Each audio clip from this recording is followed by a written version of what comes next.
28 जुन 1914 मा एउटा यस्तो इभेन्ट हुन्छ जसले संसारको हिस्ट्री नै चेन्ज गरिदिने वाला थियो। The assassination of archduke Franz Ferdinand. एउटा साधारण डिप्लोमेटिक यात्राको लागि निस्केका फ्रान्स फर्डिनान्डको आफ्नै जीवनको यात्रा सकिनेवाला थियो ग्राभिलो प्रिन्सिप नाम गरिएका एकजना रेभोल्युसनरी यङ ब्लडको कारणले।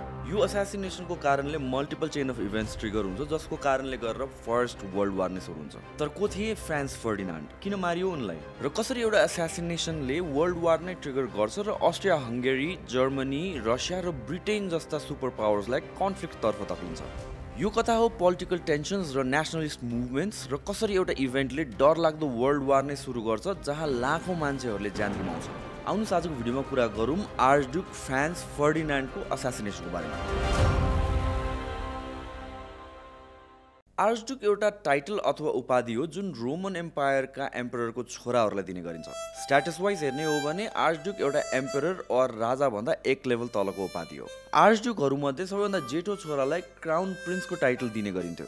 समय बित्दै गएपछि प्रेजेन्ट डे अस्ट्रियाको राज परिवार हाउस अफ ह्याब्सबर्ग लोरेनले पनि रोमन एम्पायरको यो चलनलाई अपनाउँदै गएको थियो। हाउस अफ ह्याब्सबर्ग लोरेनका 70 वटा आर्चड्युकहरूमध्ये फ्रान्स फर्डिनान्ड पनि एक थिए। 1863 मा राज परिवारमा जन्म लिनु र बाल अवस्थामै एउटा एभरेज मान्छेले आफ्नो लाइफमा जोड्न नसक्ने सम्पत्ति हात पार्नका लागि भाग्यमै लेखेर आएको हुनुपर्छ।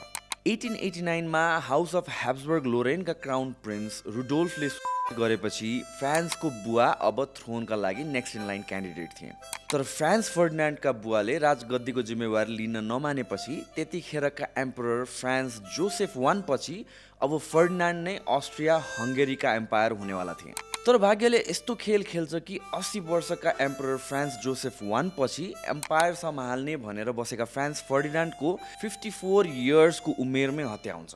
बोस्निया एन्ड हर्जेगोभिनाको क्यापिटल साराजेभोमा उनलाई हानेको गोलीले गर्दा त्यतिबेला रसियन एम्पायर, जर्मन एम्पायर र अस्ट्रो हंगेरियन एम्पायरको बीचको बढ्दो टेन्सन्सले ठूलो रूप लिन थाल्छ र यही मौकालाई क्यापिटलाइज गरेर वर्ल्ड वार I पनि डिक्लेयर हुन जान्छ।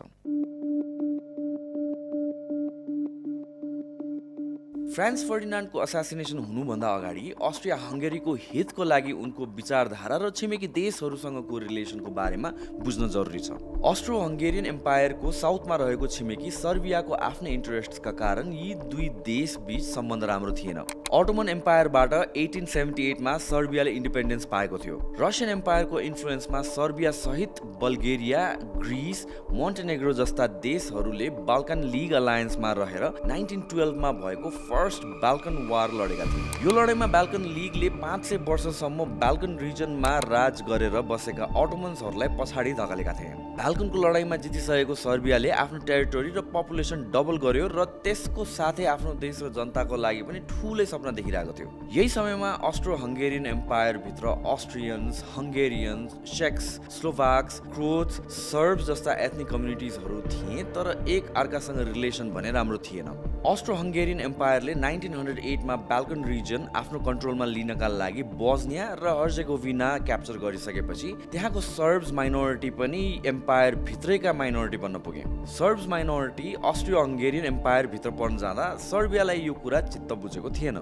सर्बियाको आफ्नै ठूलो सपना थियो जुनमा साउथ स्लाभिकहरू जो सर्ब्स, स्लोभ्याक्स, बल्गेरियन्स र क्रोट्स थिए उनीहरूलाई आफ्नो टेरिटोरीमा गाभेर एउटा ठूलै युनाइटेड किङडम अफ सर्बिया भन्ने देशलाई युरोपको म्यापमा राख्नु थियो। यता फ्रान्स फर्डिनान्डको विचारधारा भने आफ्नो एम्पायरलाई बाइपार्टाइट स्टेटबाट ट्राइपार्टाइट स्टेट बनाउनु थियो। साउथमा स्लाभिकहरूलाई छुट्टै टेरिटोरी दिएर उनीहरूलाई अस्ट्रो हंगेरियन एम्पायरको तेस्रो पार्ट बनाउनु उनको चाहना थियो।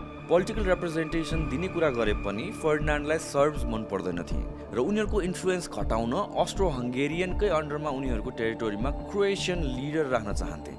फर्डिनान्ड एम्पेरर भएको केसमा सर्ब्स नेसनलिस्टहरूले आफू कमजोर हुँदै जाने र आफ्नो आवाज कसैले नसुन्ने पनि कुरा राम्ररी नै बुझेका थिए। दुई छिमेकीहरूको आफ्नो नेसनल इन्ट्रेस्टका लागि लबिङ चलिरहेको बेला एक अर्कालाई देखिन सक्ने वातावरण पनि बन्दै गएको थियो। पहिलो बाल्कन वार पछि कुरा नमिलेर बल्गेरियाले फेरि 1913 मा आफ्नो पुरानो एलाइज सर्बिया र ग्रीसमाथि दोस्रो बाल्कन वार डिक्लेयर गरिदिन्छ। यो लडाईँमा सर्बियाले अल्बेनिया देशलाई कब्जा गर्छ तर अस्ट्रिया हंगेरीले 8 दिनभित्र आर्मी विथड्र गराउनु भनेर अल्टिमेटम दिँदा पनि सर्बिया पछि हट्दैन। दोस्रो बाल्कन वारमा अझ केही टेरिटोरी कब्जा गरेको सर्बियाको साइज र स्टेटस दुवैमा ग्रोथ देखेर अस्ट्रो हङ्गेरियन र जर्मनी दुईटै एम्पायरभित्र इन्सेक्युरिटी पनि बढ्दै गएको थियो। यो लडाइँपछि बल्कन लिग फुटिसकेपछि Bulgaria central power Austro Hungary र जर्मन एम्पायरसँग नजिकिन पुग्यो। सर्बिया केही हदसम्म आइसोलेटेड पनि भयो र पावर डाइनामिक्स अब पुरै चेन्ज हुनेवाला थियो। 1914 मा समर सिजन नजिकिँदै गर्दा युरोप कन्टिनेन्टभित्र जुन एउटा पावरको ब्यालेन्स थियो त्यो नै हल्लिसकेको थियो।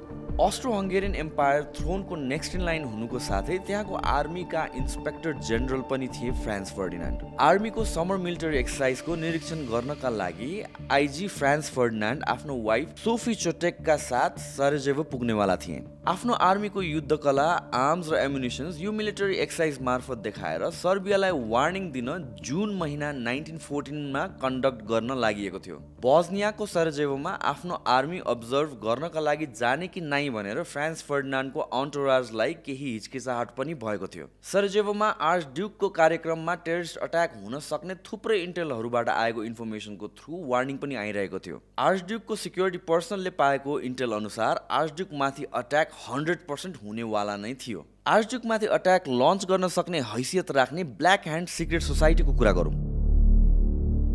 1911 मा फर्म भएको यो सिक्रेट सोसाइटीमा सर्बियाका हाई र्याङ्क मिलिटरी अफिसियल्स र अरू ठुला इन्फ्लुएन्शियल फिगर्सहरू सर्बियाको हितका लागि भनेर अपरेसन चलाउने गर्दथे। यो सिक्रेट सोसाइटीले त्यति बेला सर्बियाको गभर्नमेन्ट र आर्मी दुईटैलाई नै ओभरस्याडो गरेको सिनेरियो हामीले रेकर्ड्सहरूमा पाउन सक्छौँ र अनोनिमसली यिनीहरूले सर्बिया देशलाई नै आफ्नो इसारामा चलाइरहेका थिए। फर्मेसनको 3 वर्षपछि 1914 मा ब्ल्याक ह्यान्डले आर्चड्युक फ्रान्स फर्डिनान्डलाई सिद्ध्याउने प्लट क्रिएट गर्दै जान्छन्। ब्ल्याक ह्यान्डको मेन गोल बोस्निया हर्जेगोभिना र सर्बियाका साउथ स्ल्याब्स ओरिजिनका मान्छेहरूलाई युनिफाई गर्नु थियो। त्यो अपरेसन्सको मेन थ्रेट भने ब्ल्याक ह्यान्डले फ्रान्स फर्डिनान्डलाई रेकग्नाइज गरेको थियो। असासिनेसन प्लटलाई अगाडि बढाउन सर्बियन आर्मीको इन्टेलिजेन्स डिपार्टमेन्टका चिफ र ब्ल्याक ह्यान्डका कमान्डर ड्रगुटिन डिमिट्रिजेभेकले सुटेबल क्यान्डिडेटहरू खोज्ने टास्क अब सुरु गरिसकेका हुन्छन्। यही खोजीमा उनको अटेन्सन यङ बोस्निया मुभमेन्टतिर पुग्छ। भर्खरका यङ स्टुडेन्ट्स र इन्टेलेक्चुअलहरूले भरिएको मुभमेन्ट थियो यङ बोस्निया मुभमेन्ट र यसको आइडियोलोजी ब्ल्याक ह्यान्डबाट इन्सपायर्ड पनि रहेको थियो।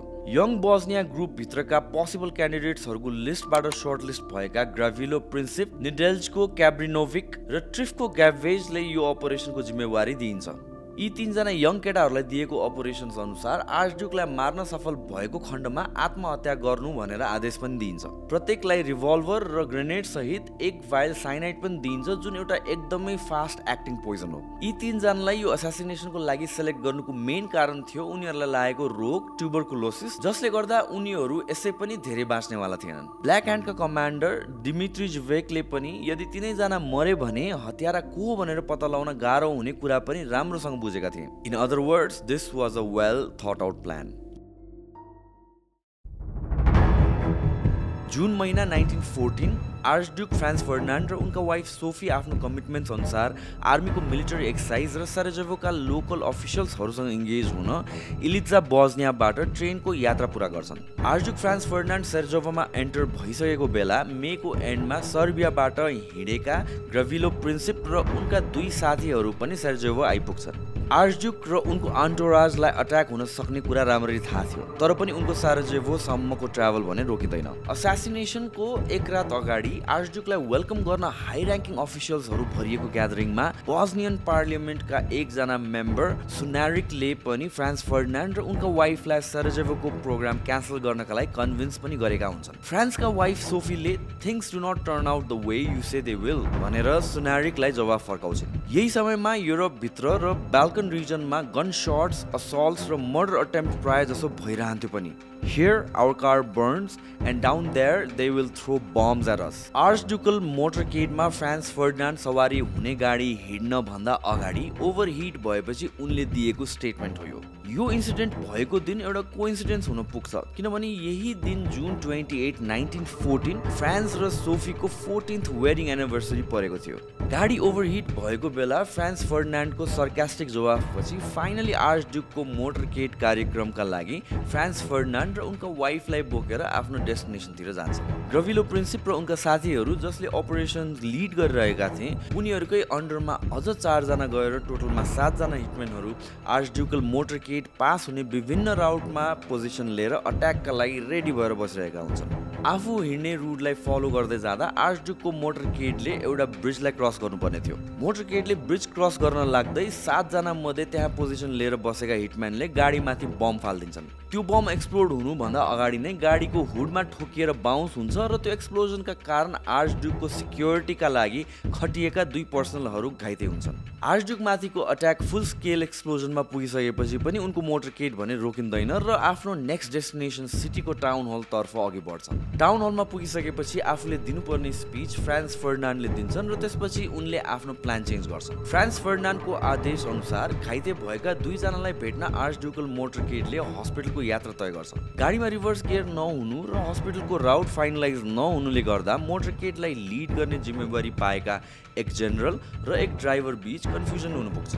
त्यही कन्फ्युजनमा ड्राइभरले गाडी रोक्छन् र ब्याड लक पनि कस्तो, आर्चड्युकको गाडी रोकेको ठाउँको राइट ह्यान्ड साइडमै ग्राभिलो प्रिन्सिप गोली हान्नका लागि भनेर रेडी भएर बसेका हुन्छन्। ग्राभिलो र आर्चड्युकल मोटरकेड बीच केही फिटको डिस्टेन्स मात्र रहेको थियो र त्यसले गर्दा यही मौकाको फाइदा उठाउँदै आफ्नो पिस्टलबाट ग्राभिलोले 2 राउन्ड गोली फायर गर्छन्। एउटा गोली फ्रान्स फर्डिनान्डका वाइफ सोफीको पेटमा लाग्छ र उनले ठाउँको ठाउँ आफ्नो ज्यान गुमाउँछन् र दोस्रो गोली भने फ्रान्स फर्डिनान्डको घाँटीमा लाग्छ। आफ्नो वाइफलाई यो हालतमा देखेर Sophie don't die, live for our children शब्द फ्रान्सको मुखबाट निस्किन्छ र केही समयपछि फ्रान्सको पनि मृत्यु हुन पुग्छ। जन्मिँदा भाग्य राम्रो लिएर आए पनि मर्ने बेला अस्ट्रो हङ्गेरियन एम्पायरको next in line to the throne Franz फर्डिनान्डको दुःखद अन्त्य हुन पुग्छ। फ्रान्स फर्डिनान्डको गोली लागेर हत्या भइसकेपछि अस्ट्रियाले 3 हप्तासम्म कुरेर कुनै पनि पब्लिक स्टेटमेन्ट निकाल्दैन। 3 हप्ताको टाइम क्रस भइसकेपछि अस्ट्रो हङ्गेरियन एम्पायरबाट एउटा फर्मल रेस्पोन्स आइपुग्छ जुन सर्बियाको लागि वार्निङ स्वरूप अल्टिमेटम पनि रहेको थियो। यो अल्टिमेटम जुलाई 23, 1914 मा पब्लिकली इस्यु गरिएको थियो अस्ट्रियो हङ्गेरियन एम्पायरको तर्फबाट, जुनमा कङ्क्रिट डिमान्ड्सहरूको माग गरिएको थियो। त्यो अल्टिमेटमलाई अहिले पल्टाएर हेर्ने हो भने सर्बियाले कुनै हालतमा पनि अस्ट्रियाको डिमान्ड्सलाई पूरा गर्न सक्दैन थियो र यो 2 देश बीच न्यू खोज्ने एउटा बाटो मात्र थियो। यो अल्टिमेटममा सर्बियाको सदर्न स्ल्याभ्सहरूलाई युनाइट गराउने सपनालाई बिर्सिदिन अस्ट्रियाको पहिलो डिमान्ड रहेको थियो। प्रेसमा चलिरहेको एन्टी अस्ट्रियन प्रोपागेन्डालाई पनि ब्यान्ड गराउन अस्ट्रियाले दोस्रो डिमान्ड सर्बियाको सामु अगाडि राखेको थियो।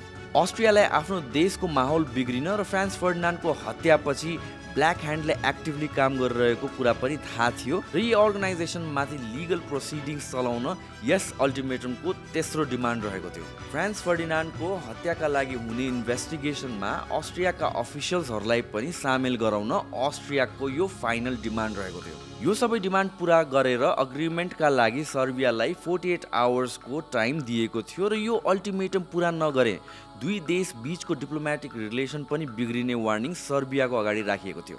वार डिक्लेयर हुने कुरा मेन्सन नभए पनि यो अल्टिमेटमको मेन मोटिभ भनेको अस्ट्रियाले सर्बियामाथि लडाईँ डिक्लेयर गर्नु नै थियो।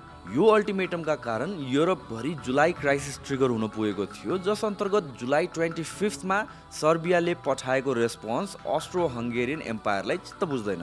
सर्बियाले केही डिमान्ड्सहरू पूरा गर्ने भए पनि आफ्नो टेरिटोरीभित्र अस्ट्रियन अफिसियल्सलाई आएर इन्भेस्टिगेसन गर्न दिने कुरा भने मानेको थिएन र यो सँगै जुलाई 28 मा अस्ट्रिया हङ्गेरीले सर्बियामाथि वार डिक्लेयर गर्न पुग्छ। आर्चड्युकको असासिनेसन पछि वर्ल्डमा हामीले 2 राइभल अलायन्स सिस्टम्स बनेको भनेर अब्जर्भ गर्न सक्छौँ। युरोपमा सेन्टरको पावर्सहरू अस्ट्रिया हङ्गेरी र जर्मनीको एक अलायन्स बनिसकेको थियो र केही समयपछि इटलीले पनि यो अलायन्समा भाग लिन्छ, तर इटली भने यो टेन्सन्सहरू सुरु हुनुभन्दा अगाडि न्युट्रल रहेको थियो। एलाइड पावर्सहरूको अन दि अदर ह्यान्ड छुट्टै अलायन्स थियो र यसमा रसिया, फ्रान्स र ग्रेट ब्रिटेनको पार्टिसिपेसन रहेको थियो।